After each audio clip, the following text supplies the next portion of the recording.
Get over here. Get over here. Let me in. Let me in. Let me get you. Well.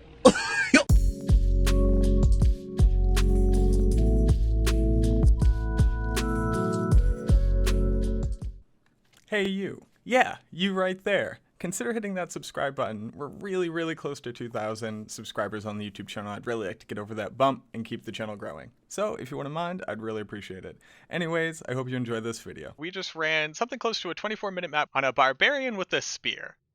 But this is a very special spear.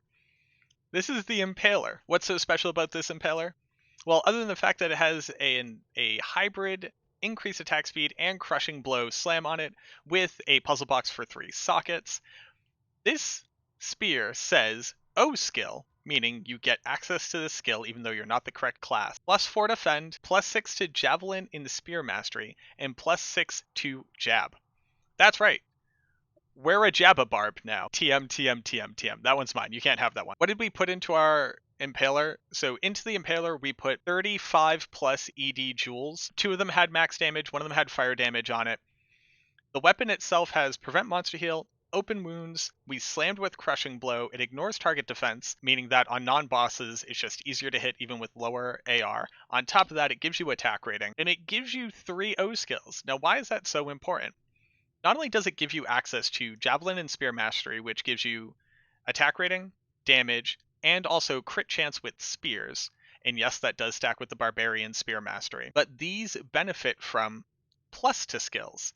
So, something like our Andariel's Visage, which is giving a +2 skills, our Mara's Kaleidoscope, which is giving us +2 skills, and then on top of that, our level 31 Battle Command, which is giving us +3 skills. We're actually gaining +7 to skills on the Fend, Jab, and Spear and Javelin Mastery. How do we categorize, or what do we do with this build? Well, we can start with the stats, right?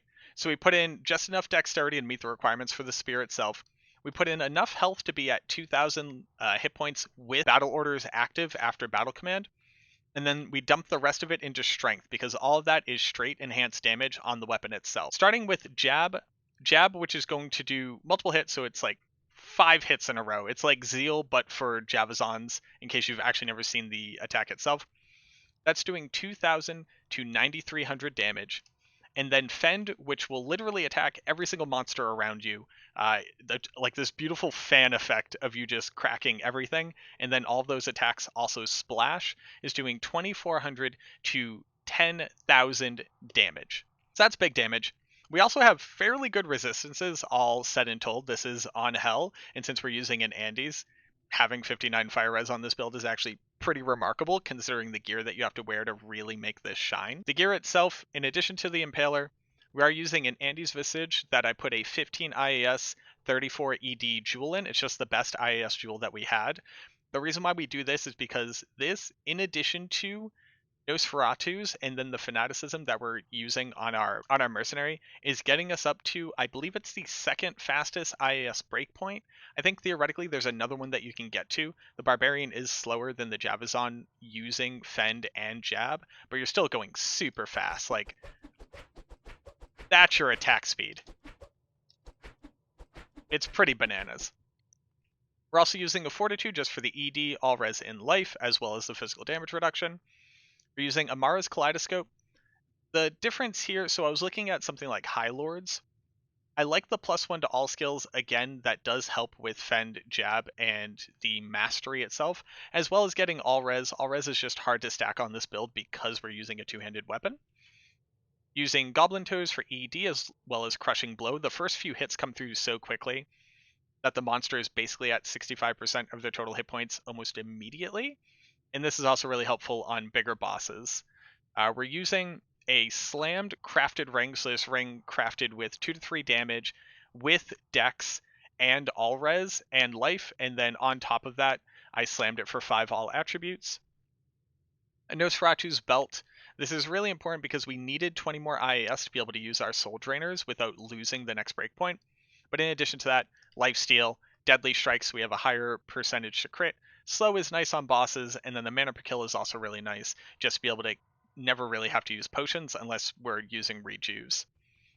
We're using a Ravenfrost. It has Magic Find on it. That's kind of cool.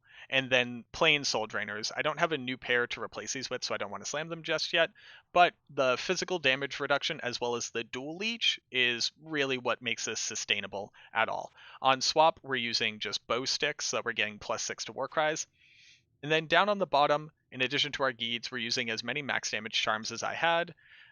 These are all left over from our Jabazon. And then in addition to that, we do have an Annie, and I'm using a Hellfire Torch that's from an Assassin because I don't have a Barb Torch.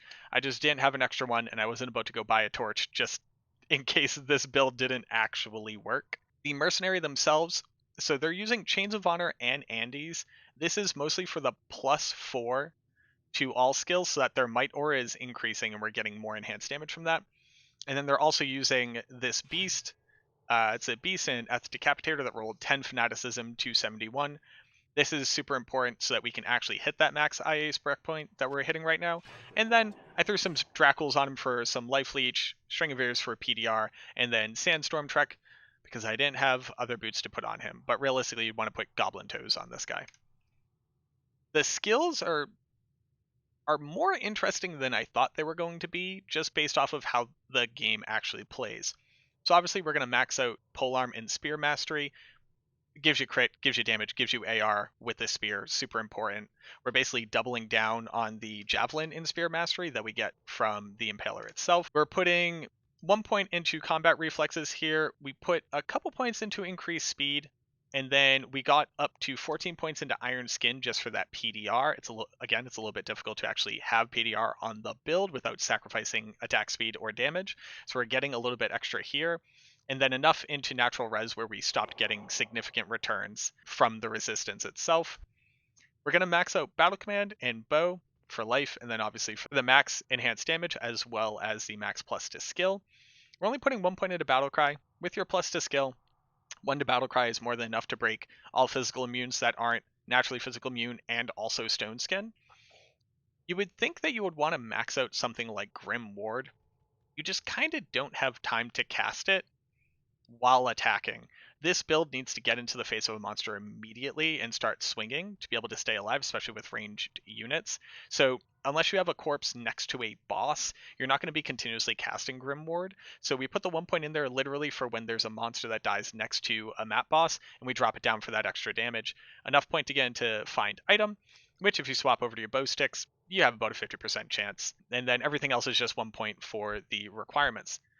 And then we went down to Leap. I just like having the mobility of Leap. You can put these points into the PDR. You can put enough points into there to be getting 2 more % PDR. We are level 83 right now, so obviously we have a lot of levels left of points to get. But this thing absolutely slaps. It's kind of bananas how much damage it does and how easy it is to stay alive when you literally have to get into the face of stuff. Maybe I'll specifically highlight it here. You have a huge amount of range on this weapon, so you do just kill things through walls, and also you begin your attack pattern before the monster has even fully engaged you. So until you're fully surrounded, you actually want to be using Jab. The issue with Fend is that if there's only one monster, this is your attack speed.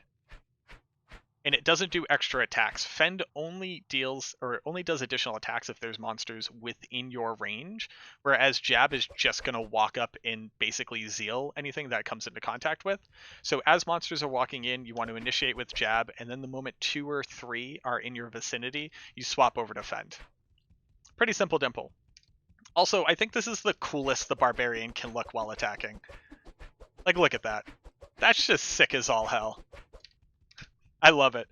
So I am looking for an Ethereal 6-socket Impaler. I doubt anybody really has one, but if you have a good roll on it and you have an Ethereal one, I am looking to buy them. I guess I'm going to plug what I'm trying to buy in this YouTube video. But yeah, so I hope you consider it and you try it out. I am going to see what else you can put the Impaler on. I'm also thinking something like Holy Freeze Paladin, maybe. Kind of go like the Boadin, but with Impaler instead. And just see what else you can kind of get away with. But yeah, I hope you enjoy it. I hope you give it a shot. This thing is pretty buck wild. And I would say right now we're at something like 66% of what the build could realistically do with better gear and better slams and better charms and all of that. So this thing literally can only go up from here. But yeah, give it a shot. and I hope to see you in the next vid.